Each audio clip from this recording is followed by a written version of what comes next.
Hey guys, it's Ronnie. First podcast of 2012. I'm sorry I took like a 2-month hiatus at least, I think. I don't know. I didn't even look up the last time I did a podcast.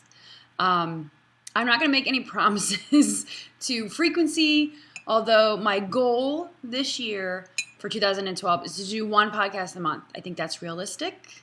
I might even let them go a little longer. I usually try to cut them to a half hour.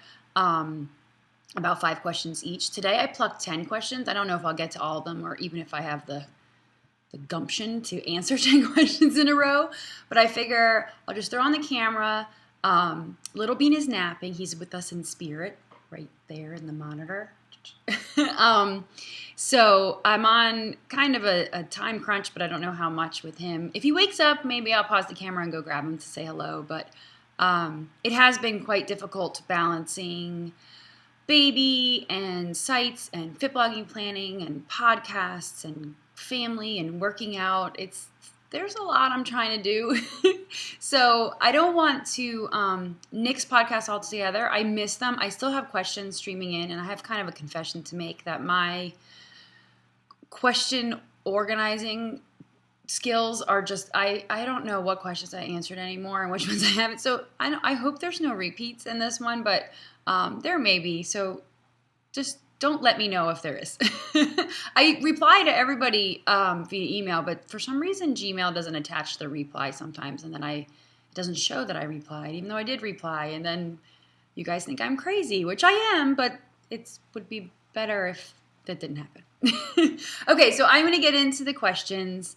Like I said, I have 10. They're all kind of random things. I always answer off the cuff, so you guys know that. I know that about me by now. All right, so the first one's a little long. It's from Nicole. And Nicole says, "Hi, Ronnie." Oh, I'm losing my voice. I have my tea. I got really into tea recently. I don't know if you can see it back there. You see it? Oh, wait. See? I got a Keurig for Christmas from my mother-in-law, and I don't drink coffee. So I was like, oh, that's cool. It's nice. We can have, like, when guests come over. Well, I didn't realize how much I would fall in love with it for tea and hot cocoa. Upset. I've drank more tea in the last 3 weeks because all I have to do is put this cup under and hit the hot water button. Boop. And then I'm like, oh, I have tea. This is great. I don't have to, like, wait for the kettle to boil or wait 3 minutes in the microwave. I know, such world problems. My husband and I call these first world problems. We have such first world problems here. Anyway, sorry, sidetrack. All right, so Nicole's question. Nicole says, "Hi, Ronnie. I ran into your website YouTube channel while browsing to get more information on Weight Watchers program. I am currently on a diet plan called MetaFast. Me and my husband started it together about a month ago, and we've been getting results. We said we would give it a try for 2 months, as this will be our last month of just trying the program. We would love to stay with it, but it costs an arm and a leg. For both of us, it gets super expensive, doubling our food budget by twice at least in a month. We are seriously considering about going off and trying it on our own. Then we came across the point system that Weight Watchers has. I do know you are not a professional, but do you think it would work if we switch from MetaFast to Weight Watchers and still be successful? I wanted to see what you would think if it was your situation, just to get some thoughts. I have about 30 more pounds to go to reach my goal, and I really want to make this my last attempt in losing my weight forever. Any insight would be appreciated. Thank you so much for taking time to answer all of our questions." All right, Nicole.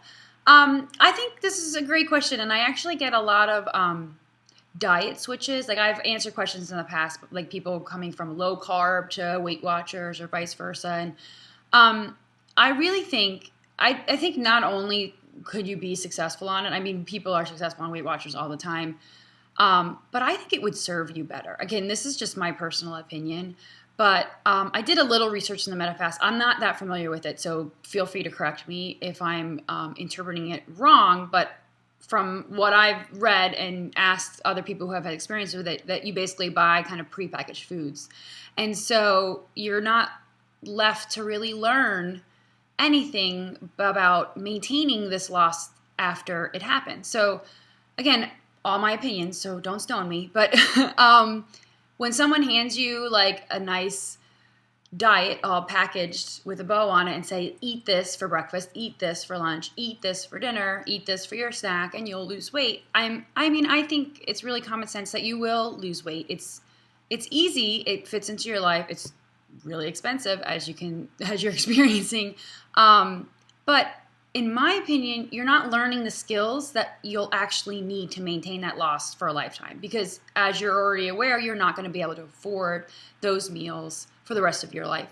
I'm much more a fan of learning a program like Weight Watchers, or learning an eating style like South Beach or Atkins, or whatever works for you. Like, I'm not really a proponent of any one plan, and what I've learned is that a lot of successful weight loss maintainers like myself, we kind of maybe got started on a path with a particular diet or a particular plan, but then after years, you make it your own and you learn to eat for you and what makes the most sense with your situation, with your family, with what your likes and dislikes are, what works with your body. So you really kind of have to find a plan that allows you to experiment, learn how to cook foods that will work for you, what you and your husband like, and those kinds of things. And so in my opinion, again, Weight Watchers worked for me in this aspect, was that, I did the old points. So, the concept is still the same even with Points Plus, is that, you're given kind of constraints. And you have to make your diet work within these constraints. And what those constraints are doing is teaching you balance, teaching you to eat the proper foods, showing you actually in a way that, choosing a banana over a tasty cake is a better option because the banana is cheaper in points. So you get all this benefit of, in a way, trial by error and learning as you go, and you're experiencing having to make decisions and navigating restaurants and all of the skills that you're going to need to maintain a weight loss forever. So in my opinion, I think switching from something that's a prepackaged plan to more of a plan that you adapt and make your own is the best way to go all the time.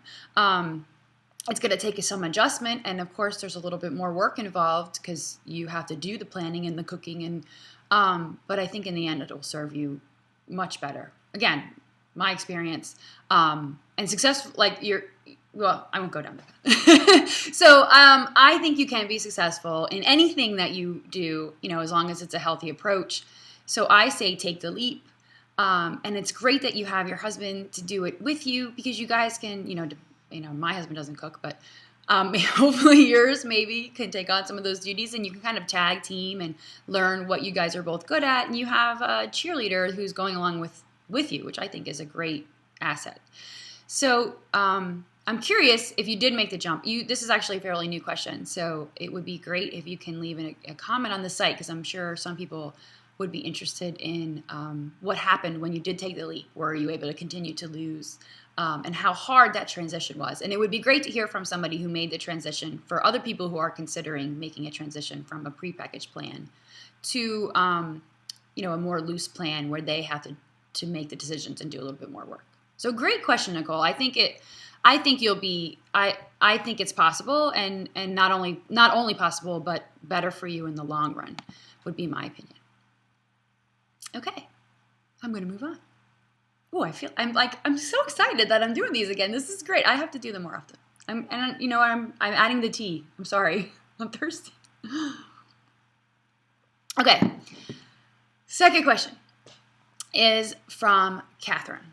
And Catherine says, "Hi, Ronnie. I was Googling Weight Watchers." Everybody finds me through Weight Watchers, which I think is so funny, because I'm not a big fan of the new plan. Again, my personal opinion. I think it's great. I haven't adopted it because of my own tastes.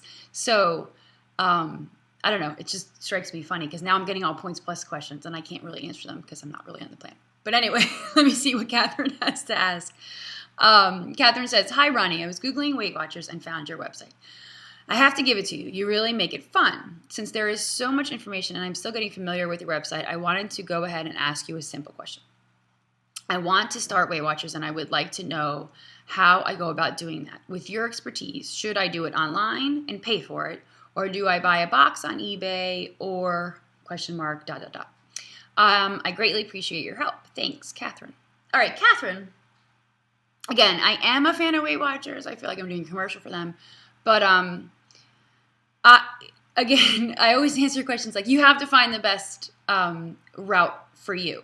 For me, it was a huge help to walk into a center and to have a scheduled meeting once a week that I put on the calendar, that I told the husband, look, this hour on Wednesdays at noon, I'm going to Weight Watchers, and it's non-negotiable, and it's for me, and you just have to deal. So it was like, that was part of, I think, for me, part of the change that happened was that I was able to kind of commit to this class, and I really looked at Weight Watchers as a class. And I was like, this is my weight loss class, or this is my get healthy class. And I would go every week, regardless of whether or not I had a good week, or if I counted points that week or not, or whether I was, whatever. Even if I was on vacation, I would try to go the day before I left on vacation. Like, I made it a priority. So for me, the face-to-face meetings were a huge part of my success. But that's my personality type. I'm more social. I didn't mind weighing in with somebody. I kind of liked being in a room with people that were all going through a similar experience that I was going through, and sharing tips and those kinds of things. I mean, this is why I do the blog, because I am an extrovert in this way.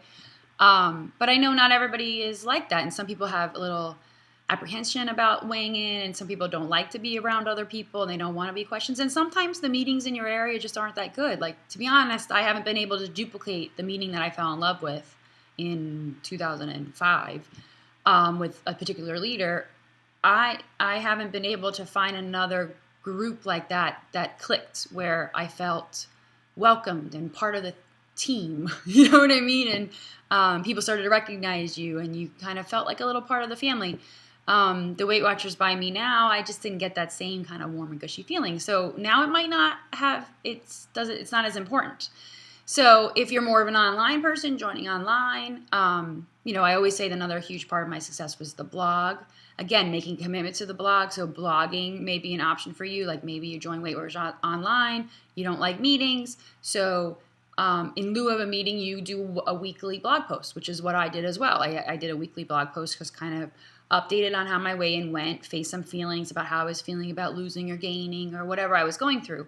So I think you have to find what fits for your personality. I don't think there's a right answer. There's never a right answer. There's not, if you join online, you will lose weight. It comes down to finding the approach that's going to stick for you, that fits seamlessly into your life, or something that you're willing to commit to, that doesn't seem like a chore, or something that you're punishing yourself, or all of those things. So if you're social and you find a great leader in your area, I would say go for it and put the meeting on your calendar once a week. Or if you're too busy and you don't want to take the time to go into a meeting, and you're more wired and online, and you enjoy that interaction, then join online. It really comes down to what's best for you. So that's my opinion. Again, others will have their own opinion. You also added the eBay option. I actually recommend the eBay option to people. I get probably 5 to 6 questions a week in inquiring whether or not I can give them the old Weight Watchers plan. I can't. Let's just throw that out there. I mean, I have it in my head, and it's really even not the old Weight Watchers plan anymore. It's the Ronnie version of the old Weight Watcher plan. But eBay is a great resource, because people kind of sell their old materials and those kinds of things. And if you're looking, like some people, I even get emails looking for the old Winning Points plan, which I know nothing about because I joined after that. But it's really funny about how people, myself included, got attached to a particular Weight Watcher version. And I think it's great that Weight Watchers changes and updates based on science. But there's like people that just like the legacy programs. Like, I can tell I'm a geek, I call it legacy programs, but there's a lot of people that are attached to kind of a legacy version of Weight Watchers. It's kind of like those people who refuse to upgrade their browser. I refuse to upgrade my Weight Watchers. It's so funny. Okay, I'm going to move on. All right. Third question is from Allison G. Allison asks, hi, Ronnie, do you buy organic foods? I miss your vegetable pick posts. Will you bring them back? And do you still get your CSA box? I am interested in getting one from my local organic farm and wondered what your thoughts are on them. Love your site. Please keep doing what you're doing. Okay. Thank you, Allison. I'm sorry I zoned out there for a minute. I am not the biggest organic food buyer. I know people are probably going to stone me for this one too. How do I say this? Like, I don't have the worry gene that's like, oh my God, pesticides are going to kill me and my family. I mean, maybe I should. And I'm not saying that, I don't know how to say this without feeling like people are either going to look at me and say, I don't care enough about my family to spend the extra money on organic, or people are going to be like, hey, we grew up on non-organic foods. I'm okay. I didn't die. That's not saying like I don't think that the produce industry needs to change, and there's a lot of things going on that I'm not even aware of, and the politics of it and whatever. But I think too many people equate organic with healthy. And I think, like, for example, bananas. I don't think there's a need to buy organic bananas. It's just my personal opinion. For me and my family, you peel away the peel and you eat what's inside. So whatever pesticides are on the outside, and you just threw them in the garbage. But I mean, if you're willing to pay an extra, 20 cents a pound of banana for the organic banana because you feel it's a healthier option for your family, then so be it. For me, I look at the organic, there's always a whole organic area in my produce section of the grocery store. And I do look for things like, I know they have what they call the Dirty Dozen, which is like strawberries and tomatoes and peppers and things that you, like apples, like you're going to eat the skin of.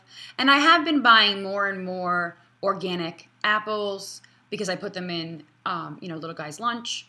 And I've been buying more organic strawberries, and we've been going to a local farm. Like we do a lot of picking. There's like a nice farm where we can pick strawberries in the summer, which is great, and pick blueberries and those kinds of things. So I'm not an organic nut. Not that I think all organic people are nuts. I'm just saying I'm like just using that term loosely. But it's just, I don't know. It's just, I haven't gotten bit by that bug yet. I'm kind of in the middle of cost savings and health. You know what I mean? So as for the CSA, I was a huge fan. If you guys don't know what a CSA is, it's community supported agriculture. And so you can become like a member of a farm. And there's tons of websites where you can find farms in your area that you can join. Some of them deliver. We did a pickup where you could pick one day a week and you go pick up your share. You could do half shares and full shares. And the share is based on, what's in season and what they're harvesting at that time. I absolutely loved it. I didn't do it this past season. I did it the season before.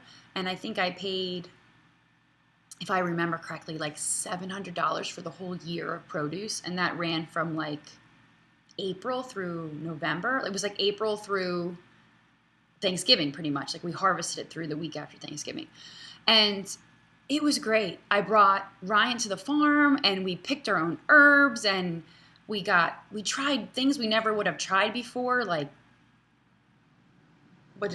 kohlrabi and what was the other big one that was for like lots of different greens I would have never heard of. I finally actually ate a lot of arugula because they gave a lot of arugula, and I never really buy arugula. I don't see it a lot in my grocery store locally, so I was all excited for like new greens, and it was just fun to go and be given this bountiful harvest and then figure out like how I'm going to try to get this stuff into my family every week. Now, I know not everybody has that desire, but for me, it was kind of a catalyst for us to eat healthier because I'm not wasting it and I'm not throwing it away. So there has to be a way where I can figure out how to get this kale into the two boys who say they don't like kale. And so I would chop it up really small and put it in fried rice, or I make kale chips, or, so I would research online and what people were doing with it. And like you said, I did a lot of produce picks on Greenlight Bites. If you guys don't know,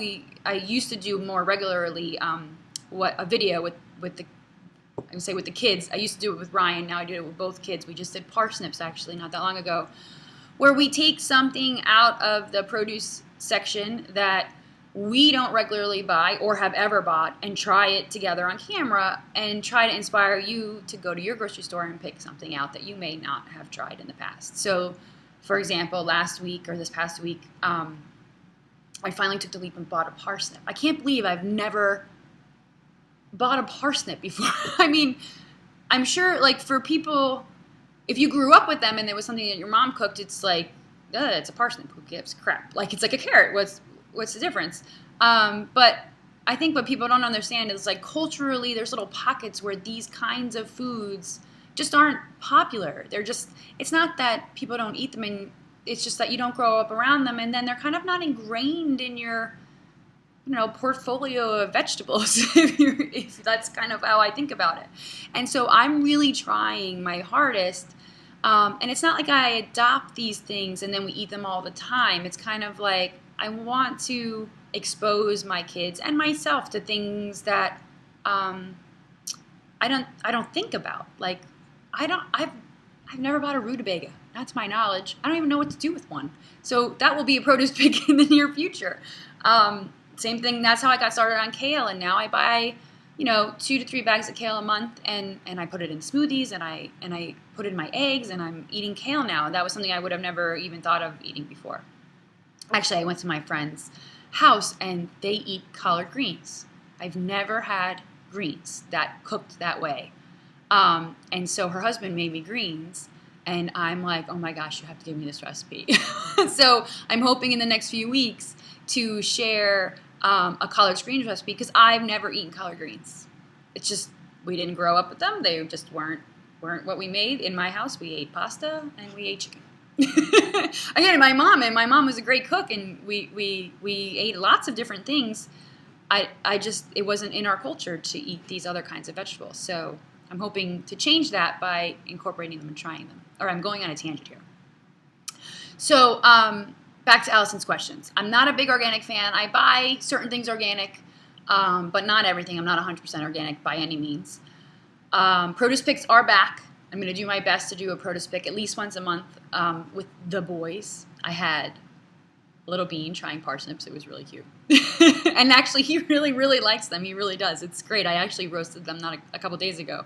And I make sure I roast little strips for him, and he kind of gnaws on it. And I trust a baby's palate. Like, if a baby puts something in his mouth and he's kind of like, I don't like this, he doesn't like it. If a baby puts it in and then picks it up, puts it in again, he likes it, right? So he likes parsnips and cauliflower. It was the strangest thing. He really fell in love with cauliflower. But anyway, so the CSA, back to the CSA. I didn't re-sign up for a CSA because I was having a baby, and I knew there was no way I could handle going to the farm and handling all this produce in those first 6 months of baby craziness. So I do plan on picking it back up possibly this year, although I may be researching a new farm because the one that I joined is a little bit far away. And then I feel like, I'm driving way out of my way to go to a farm, and I'm kind of going to research and see if there's something closer for me. But I do plan on doing either a CSA or weekly farmer market trips, which is another thing I'm a really big fan of. Okay, that was it. I answered all your questions. What a great question. This is so fun. Okay, I'm going to move on. Let's see. All right, this question is from Sarah. And Sarah says, "Hi, Ronnie. I just recently found your blog while Googling what the heck to do with quinoa." That's so awesome. "And I'm in love. Your journey is so inspiring, and your recipes seem to be realistic and quick. I aspire to have the mentality peace you seem to have achieved with food, and I'm wondering if you could offer me some words of wisdom. I'm a college student and actually abroad right now in Dublin. So many products that are abundant at home aren't easy to find here in Ireland. Also, I share a refrigerator with 3 other girls and just don't have the storage space to stock my kitchen well. Any advice as to how I can begin to change my relationship with food and start eating better given my current situation? Many, many thanks. Signed, a struggling college student." Oh my gosh, first of all, how awesome is it that you are in Dublin? That is the coolest thing. If you are still in Dublin, this was probably last semester. This is an interesting question. One, I've never traveled abroad because I'm such a domestic girl, which I'm actually attempting to change by getting my passport. this month, which is a huge step for me. I want to be a world traveler, but yet I've never really left the country. I think I went to Canada once and the Caribbean once, but I really, really want to, anyway, I digress. So not a lot of products. I get this also a lot from some international readers about products not being available. And in a weird way, I actually think that's a bonus because I think a lot of the products that we have here in the States actually make it kind of more difficult to eat healthier. I don't know. Maybe that's a little bit of a stretch, but we have so many options here and so many convenience items. Sometimes it's like I kind of long to not be tempted to pick up like a box of Hamburger Helper, and I try my best to kind of try to find ways in which I can cook fast meals using like whole ingredients or things that aren't kind of pre-packaged. Not that I'm against them. I don't think there's anything wrong with them, but I just feel like, I don't know, it's a better way to go because they put all this other extra stuff in those pre-packaged things that are supposed to be helping you. And I just don't know. I just rather do it myself. I don't know. I don't know why. So that being said, the storage issue you're facing is quite a conundrum because I am a big fan of having a pantry. But I would say, I'm trying to imagine like a refrigerator split by 3 girls. Like, do you get a drawer or do you get like a shelf, one shelf just for you? Because I would start packing things, of course, like lots of fruits and vegetables. And I'm trying to I'm on this roasting kick right now. Like maybe doing a 1 day a week, like roasting powwow, like even getting your roommates involved where you kind of like roast up vegetables like parsnips, broccoli, even like peppers, and kind of have like, you ever go to like a wedding and I've done this at the Fitblogging conferences the past 2 years, we kind of have this roasted vegetable spread and then you just serve it at room temperature. But they're all cooked. So, it's hard to store all of the, think about it, like butternut squashes and spaghetti squashes and all these big produce items. But take like 1 day a week and maybe you can get your roommates involved and kind of like cut up the squashes, turn on the oven for the day, roast things in batches and have kind of everything ready to go. And you can kind of pull out and do these, like serve it with hummus or even make your own hummus if they don't have hummus there. I don't know if hummus is universal or not. But you could just get some chickpeas, and if they don't have canned chickpeas, you can boil them overnight. So you may find yourself having to do things. Again, I can see now how the convenience of American grocery stores, like for example, if I want hummus, I could just go buy hummus. But if you don't have hummus, then you have to take an extra half hour to get to get a can of chickpeas and blend it. But then if they don't have canned chickpeas, then you got to buy chickpeas and soak them overnight. So I can see how it kind of like it's definitely a different approach. But never being there is kind of hard to me to gauge the landscape. But I would try to involve your mates, kind of let them know what your intentions are and see if they're interested in kind of collaborating on stocking the fridge with some healthy options that are kind of you prepare 1 day a week and then have them so that you can grab them and those kinds of things midweek. Other than that, I know being in college is tough. Like, I don't know if you eat a lot on campus or even what the on-campus options would be. But I would just keep reminding yourself that, make good choices. Try to stay away from any of the processed things. Go for the grilled versus the deep fried. Things like that. Double your veggies. Ease up on your carbs. And just take like a healthy approach. Enjoy yourself while you're there. And enjoy the food that's there that you're not going to get when you come back home. And that's another thing. I think take advantage of kind of the cultural influences of the foods.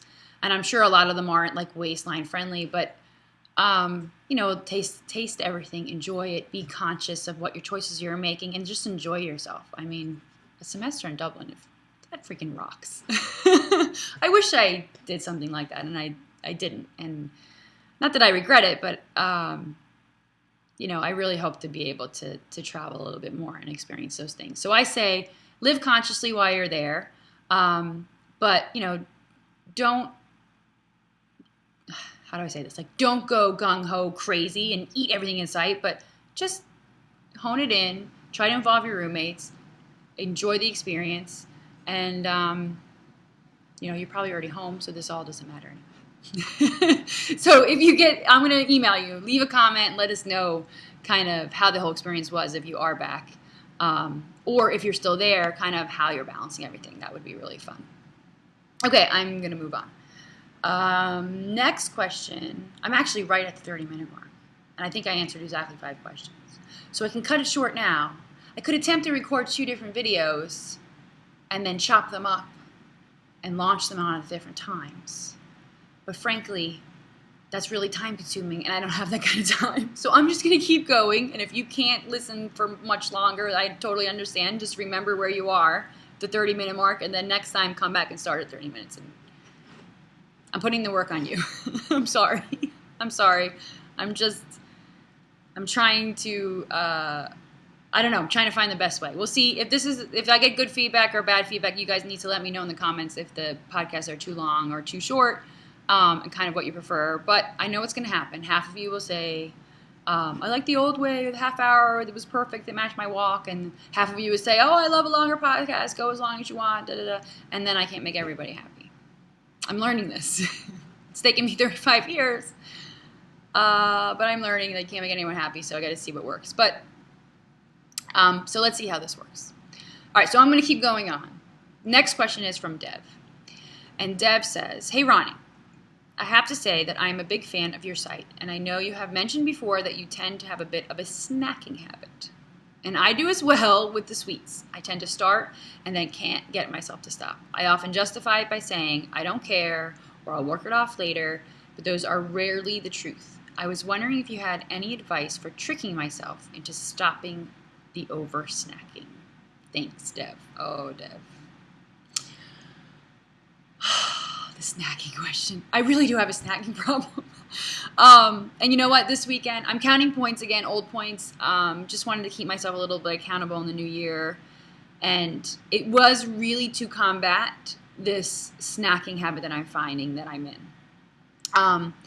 All day, I do a pretty good job. I think maybe mostly because I'm too busy during the day. I don't snack a lot during the day. I eat breakfast with the kids or after the kids are all settled with their breakfast. And then I play with Little Bean, and then I put him down for a nap, and then I get some work done. That's where I am right now in my day. Then he wakes up, and then he eats lunch, and then I eat lunch. And then he goes back down for a nap, or I play with him a little bit, then he goes back down for a nap. Then I get a little bit more work done. Then Ryan gets off the bus from school. Then he wants a snack. But he usually generally wants to snack on something I don't want to snack on, so it's not a really temptation for me. And then Little Bean wakes up from his nap, and then 3 of us play a little bit. Then I go to make dinner, and then it's dinner time. It's like do like every day. It's like this. So it's almost in a way I'm so busy and so preoccupied, I don't even think about eating snacks. I mean, in between my meals. I think I'm doing a pretty good job of eating good meals so that it's sustaining me to my next meal, which is actually the opposite of the way that I used to eat when I was working outside of the home, and I would eat a little bit all day. And I think it was because at different jobs, I don't know, I kind of ate at my desk, and I don't know, I had more downtime actually outside of the home than I do working for myself inside the home. Okay, why I'm saying this is because then, we eat dinner, we play with the kids, the husband might do a little Lego, I might go to the gym depending on what day it is. Kids go to bed between 7 and 9, basically, based on prior naps and what's on TV and that kind of stuff. And then by 9 o'clock, let me tell you, I sit on the couch, I have my laptop on my lap, I'm trying to get through my inbox, do anything that I wasn't able to get done during the day, and it's like I just keep looking at the pantry. You can't see it, but it's right over there. And I just keep looking at the pantry, and I'm like, maybe I'll pop popcorn. Oh, the husband has chocolate, I really want chocolate. And I'm not hungry. I'm not trying to satisfy physical hunger. If my stomach was growling, it would be a different story.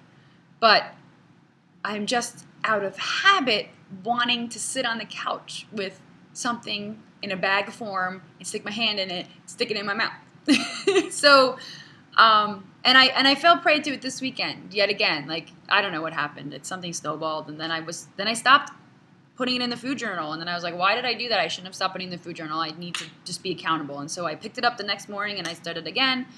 But my tricks really, and as you can tell, I haven't solve the problem completely, I usually try to compromise with myself.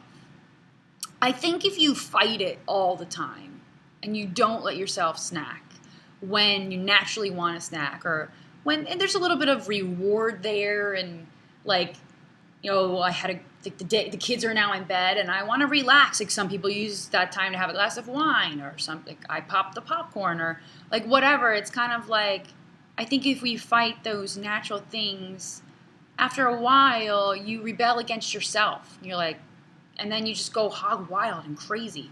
So instead, my approach is to compromise with myself. So like last night, I actually worked out last night, and then I came home and I sat on the couch and I was like, okay, I had a great day today. If I start with the snacks, I'm not going to stop. I could just tell. I just knew. So instead, I made a cup of hot cocoa. It's not calorie free or anything, whatever. It's 2 to 3 points. But I made a cup of hot cocoa and I sat on the couch and I sipped that while I watched Fear Factor, which I'm slightly obsessed with. So I watched Fear Factor and, chatted with people on Twitter and whatever. But I sipped that hot cocoa for like an hour.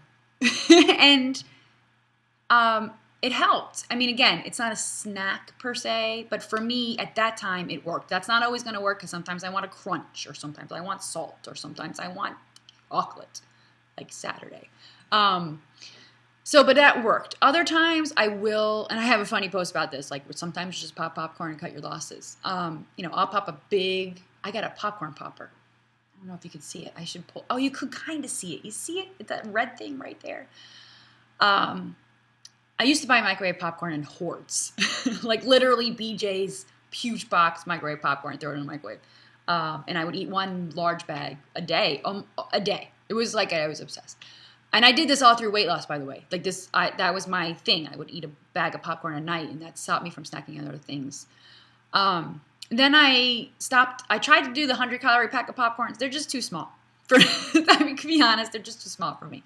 Then I started popping popcorn in big brown shopping bags that I would pop on myself in the microwave. And I have a video showing people how I do that, which I'll link to underneath this video. Or I'll click over on it. I'll put a link up here or something. So then there was that. Now I got this baby, and I pop air popcorn because it's an air ball popcorn popper. I got it for $20 at Bed Bath & Beyond. It was my Christmas present to myself. And I have a squirt bottle. That you can't see. I have a squirt bottle of water. And this is a trick. Somebody left a comment about this, I think. I don't know who to credit for it, but I got the idea from somebody on the site. So I pop the popcorn. Once half the bowl is filled with popcorn, I spritz it once with water. Sprinkle the salt. The water makes the salt stick. And then I fill the rest of the bowl. I spritz it with water, put the salt on. Boom. Air pop popcorn, a little bit of salt, no butter, no nothing. And I'll make a nice big bowl, and it'll sit next to me on the couch, and I'll try to eat it slow, which never works because I'm one of those people that put more than one popcorn in their mouth at a time, and their popcorn is falling down my bra, and it's a mess. So that is like, I've learned not to fight it. I've just learned to replace the bag of chips or the bag of pretzels or whatever whatever your demons are in the snack world that, make you consume. Like literally I'm easily able to consume 2,000 extra calories right before I go to bed. Like it's insane how fast things add up. Like my husband will buy combos. Have you ever really read the nutritional information on combos? I think like 5 of them are like 200 calories. Do you realize how many combos I can eat in a sitting? I mean, and I know they're gross. Don't even lecture me. I know they're disgusting, but they're good. And they got that cheese in the middle and the pretzel. Thankfully, he doesn't buy them a lot at home. He buys them on road trips. So anyway, what I'm trying to get at is replace what it is that you are snacking on that may be high calorie, fat, and maybe not fight the snacking even so much. And what I have found by doing this is that, first of all, I'm cutting calories by snacking on some just lighter options. I'm not constantly bitter or angry that I can't snack, or when I'm watching the husband eat bags of Cool Ranch Doritos that I'm not allowed to have anyone, and then get bitter about it and then want to revolt against myself. So I think you have to let yourself indulge, but indulge smartly. My other tip, and I know I'm like way talking too much about this question, is to make yourself something. This is my other thing. I think sometimes going to the pantry and opening the door and grabbing a bag of chips or a bag of combos or the box of graham crackers or like whatever it is that's your like whatever. There's sometimes where I would literally just grab a box of cereal. Like I can't have Life cereal in the pantry because I will just grab the box of cereal and no, I'm not even exaggerating. I can eat the whole box. It's sad. Like I don't have an off switch. I don't have a stop. I don't have a full feeling. It's crazy. So, first of all, I don't buy things like that are really truly triggers for me. But instead of doing that, instead of just opening the pantry and getting something quick for that quick fix, take a second and think about something that you can make.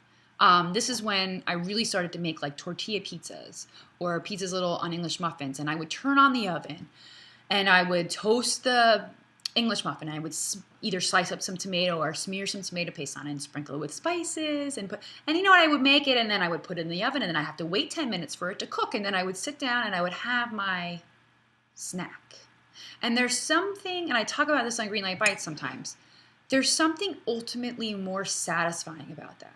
There's something, it satiates something beyond just the need to snack. And for me, anyway, it does. And so sometimes I think if we pause and we make something, you're going to be more satisfied overall and not reach for something else. Plus, just the time involved. Like, I know this is the way my brain works. The time it takes me to cook this thing, I would have been consuming 800 calories easily just sitting on the couch eating something else. So it's like I'm, you know how they tell you should like take a drink of water or something to pause before you're going to snack or eat something when you're not really hungry. The act of cooking it kind of does that naturally. And then you kind of go, this is going to be good, and I don't know. It just helps me. It helps me. So Deb, here's what I would say. Compromise with yourself. Find some snacks that you can, like for me it's popcorn, that you can kind of have large quantities of. I used to make myself butternut squash fries at like 8 o'clock at night because it's another one that kind of helps me. But find things that work for you that you can snack on and maybe slightly larger quantities if you have that thing that I have or you just want to eat just to eat, like to satisfy that. Make something. That always helps. Tea helps me anymore. I do now that I have the Keurig. I brew tea almost every night, or hot cocoa. So I think don't fight yourself and don't give yourself a guilt trip because you want to snack on something. Indulge it, but indulge it smartly. And I think that'll help a lot. It helps me. It helps me a lot. Again, I'm not cured. I don't think I ever will be cured. I'm just the kind of person who eats when food isn't in front of her and wants to eat. I just want to eat all the time. I just like to eat. I'm kind of mad that Hungry Girl took the Hungry Girl name. Because I could have been Hungry Girl. Not traditional. I mean, just whatever. Anyway, I'm going to move on because I think I talked about that question for like 15 minutes. You can totally tell I'm like a big snack fan.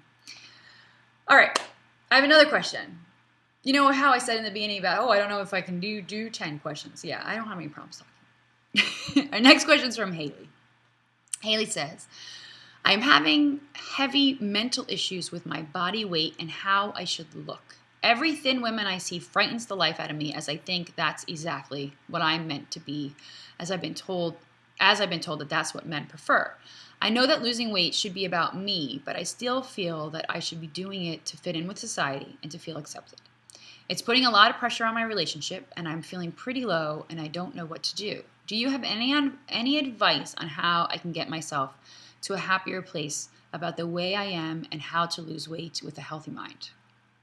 Oh gosh, Haley, this is like a huge question. Like I could probably do a whole hour podcast probably on this question alone. And again, not that I have the answers, like the snacking question. I don't have the answers. I just have a lot of thoughts and kind of my own experience because I was one of those girls. This is kind of the question that gets me all emotional too. I was one of those girls that kind of compared myself, and I still do it sometimes. I try. I'm much more conscious of it and aware of it, so I kind of give myself a mental slap when I'm doing it. And I think that just comes with age, where you start to realize, like, it doesn't really matter anymore. Like, you still have the, like, oh, look at her, and I just did this the other day at the mall. Total confession. I'm walking behind this woman in the mall, and she's pushing a baby carriage, which I can only assume is her baby, although it might not be, and you make a lot of assumptions about people when you see them. And literally, this woman, she was thin. Her legs were just really, like, her upper legs were really thin. She just had a very thin physique. You could just tell that she didn't carry extra fat anywhere. You know what I mean? And I'm walking around the mall thinking about it. I'm looking at her from the back. Now I sound like a perv, but you all do it. You know, you look at other people. And I'm thinking, wow. It doesn't matter how much weight I lose. I would never look like that. And then I started thinking, God, that sucks. Like, I want to be one of those, like, and I confess this on the site many times. Like, I've always wanted to be one of those women with, like, really thin arms. You know what? Like, oh. Now I'm kind of getting over that, and I kind of appreciate my body for what it is. But there's still a small part of me where I go, that kind of sucks. Like, that, like, and it is. And you're right. There is a little bit of society pressure there, because in my mind, and I don't even really think this is true anymore, but for some reason this is probably ingrained with me from childhood, that's what you're supposed to look like. That's who they put in the magazines. That's who you see on TV. So why that is what I'm supposed to look like, and I'm never going to be able to look like that. There's no way. It doesn't matter. I was at my lowest weight, which was at the lowest end of my weight range in like 2007, I'd say. And I was thin, there's no doubt about it, but I still wasn't that kind of thin. Do you know what I mean? It was like a different kind of thin, because guess what? Our bodies' shapes are completely different. So it is something that I think some of us deal with, and especially those of us that kind of come from a history of body image issues.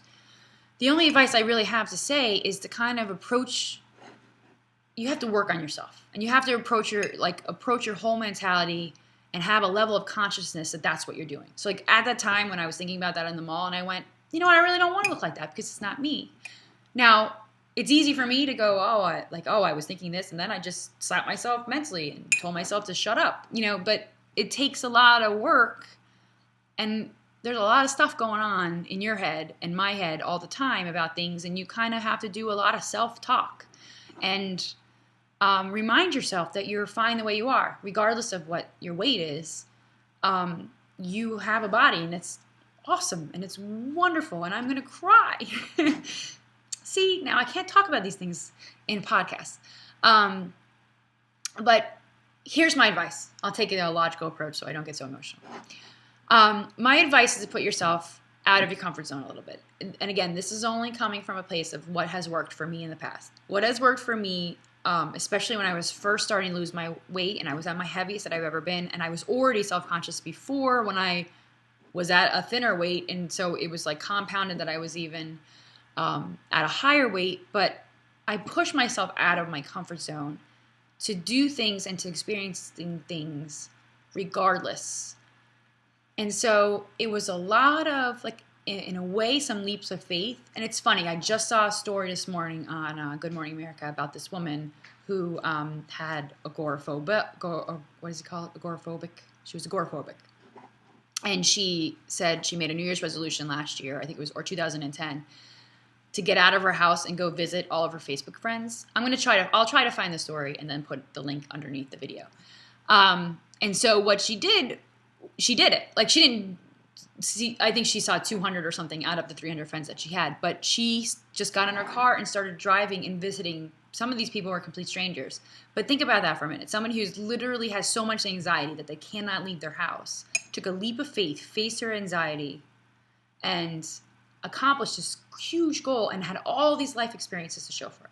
I don't think, still getting emotional, I don't think what some of us have to do is really that different. So for some of us with body image issues where we've been hiding in baggy clothes and we haven't been swimming in the ocean, or we haven't been experiencing things or doing activities because we're afraid of what our bodies look like because we're so self-conscious, I think, there's a lot of ways, and I'm not a shrink. So, you know what I mean? I don't have a degree or anything like that. So again, take my advice with a grain of salt.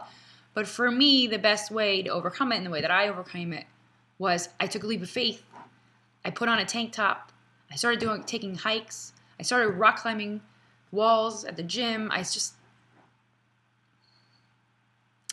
started experiencing things, regardless of how I think it made me look. Do you know what I mean? So, Haley, I'm going to stop answering your question now so I don't get too emotional. But my point is to let yourself outside of your comfort zone. And I think sometimes when you spend more time experiencing things and doing things, it takes the place of you feeling self-conscious in a way. You don't have time to because you're having too much fun. I want to leave it at that. Wow, this topic always gets me. It's like, it's so hard for me to talk about. I don't know why. That's why sometimes I have to write the posts about them, because then, like, literally I've written posts with like tears streaming down my face. It's so emotional for me. I'm going to move on and hope that the next question is less emotional for me so that I don't cry and look like an idiot, which I already have, so it's fine. Okay, next question. Let me see if it's a happy one. Okay, I think it's a happy one. Next question is from Samantha. And Samantha says, "Hey, Ronnie, I found your website when I Googled my weight loss journey, and I have a couple of questions for you. How did you get started? How did you find the time? What was your motivation to get started? And for me, I would like to teach for her motivation is I would like to teach my son how to be healthy and active. I just need help being motivated and getting started. What type of training plans did you follow? Thank you for all your help and advice in advance." Okay. This is totally a happier question. I mean, not happier, but like one that makes me happy versus one that makes me emotional. All right. So Samantha, my motivation is the same as your motivation. I was uber motivated, hyper motivated, crazy motivated after the birth of my first son, who is now 6 and in first grade right now, for the same exact reasons you were. I realized, maybe this is going to be a little bit more emotional than that, but I did realize, I'm like, how can I teach my child to be active and healthy if I have this unhealthy relationship with food, and I'm crash dieting all the time, and I'm not treating myself with respect? And, you know, so that was my motivation. It's much like yours. And it did affect me. Really, I mean, really, he changed my life. There's no doubt about it. So how did I get started and how did I find the time? These are two logistical questions that really you're going to have to answer for yourself. For me, I got started by making a commitment to go to Weight Watchers once a week and to blog once a week. That's really were some of the steps I took. I have literally I have a post from day one when I walked into Weight Watchers, and every, at least for the first 8 months, I have a post on every weigh-in day, and I committed to doing that. So I mean, it may sound, look, my nose is running now because I was crying. It may sound kind of corny or cheesy, but for me, getting started was I really needed to find something to commit to that just wasn't another diet plan, like, okay, I'm just gonna eat vegetables for the next 3 weeks, because that was just what doesn't work. So instead, I funneled my energy into, I'm gonna be accountable, and I'm gonna every week face the feelings that happen and make changes to be healthier, and hopefully the weight loss will follow. Like, my weight loss was my goal, there's no doubt about it, but in a way, I kind of channeled my energy to the blog and to going to meetings and making that a commitment. And then I slowly started to pick up new goals and more habits. And, you know, it's kind of hard. I don't know. It's kind of hard to explain. And I know I'm running out of time. So your other question is how you find the time. And this is kind of a tough love answer, but you don't find the time, you make the time. Really, it comes down to what your priorities are. And I have I feel like I'm going to post like 1,000 links under this video, but I have lots of posts where I talk about this, or one particular that I'm thinking of, where I talk about non-negotiables and having non-negotiables in your life. For me, it's a non-negotiable to cook dinner at least 4 5 times a week, if not any more. I mean, that's like, we used to eat out a lot more than we eat out now. Now it's almost like I cook dinner 6 nights a week at least. It's a non-negotiable for me to eat breakfast with my son before he goes to school. Not gonna happen.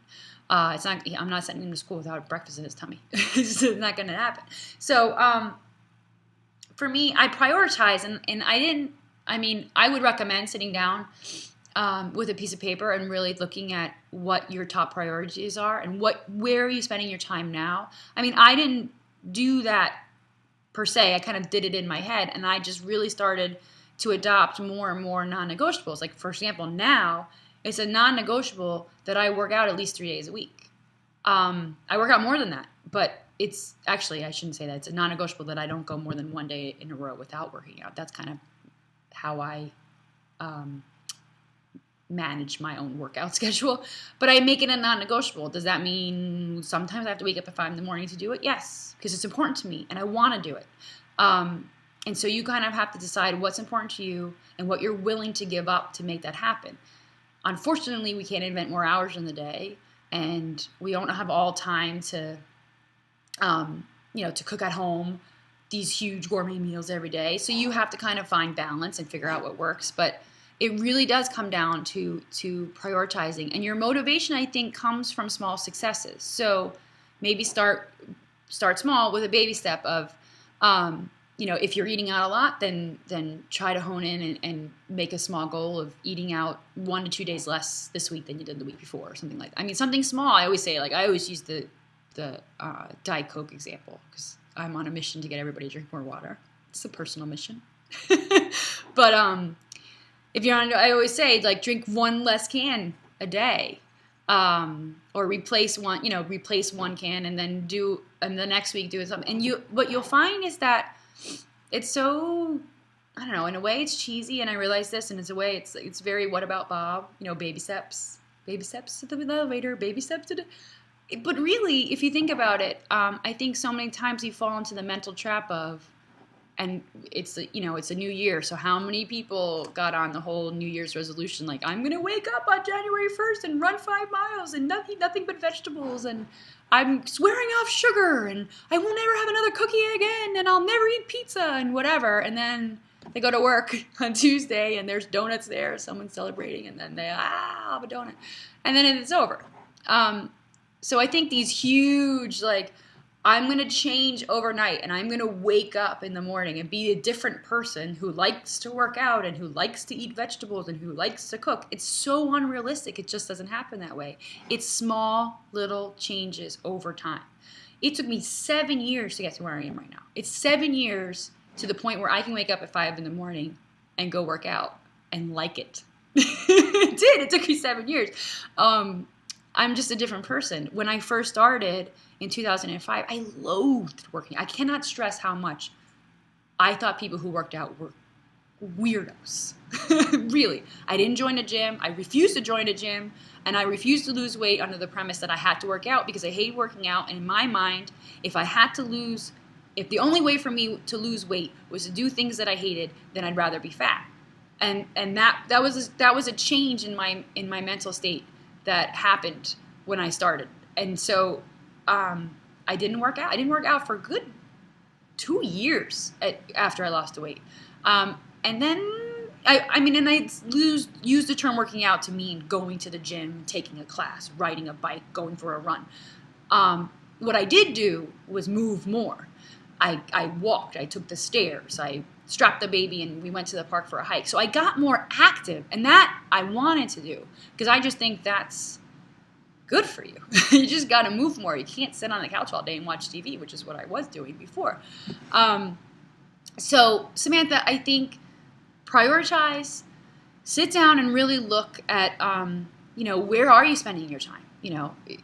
And I'm not going to make any assumptions about your life because you may have to work 3 jobs just to put food on the table, and I totally get that.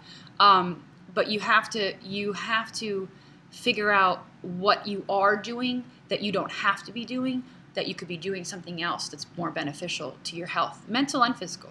Like, for example, I routinely wake up to a dirty kitchen because I refuse to clean the kitchen at night when I want to read a story to my son. I pick reading a story versus doing dishes. It's a compromise. I don't have enough time. I don't have enough time in the evening. Sometimes, not all the time. I'm getting better at this, getting the family involved and that kind of thing. To cook dinner, clean it up, put the kids to bed, baths, stories, get all the work done that I wasn't able to get done during the day because I don't have childcare. I can't do it all. Now the husband's a huge help. He does baths, so while he's doing bath, I'm cleaning the kitchen, or vice versa. So we kind of tag team that. And again, I know a lot of people in a situation they don't have a spouse. What the heck do you do? I totally get this. You just have to decide. Everyone has options, and you have to decide whether or not something is more important than something else. And for me, my top priorities are my health, my food, my family, my business, this. So like I choose that over a clean house. I choose that over picking up the phone and catching up with a friend, which sometimes saddens me. Like I'm losing touch with I just don't have time. I think it happens naturally with everybody.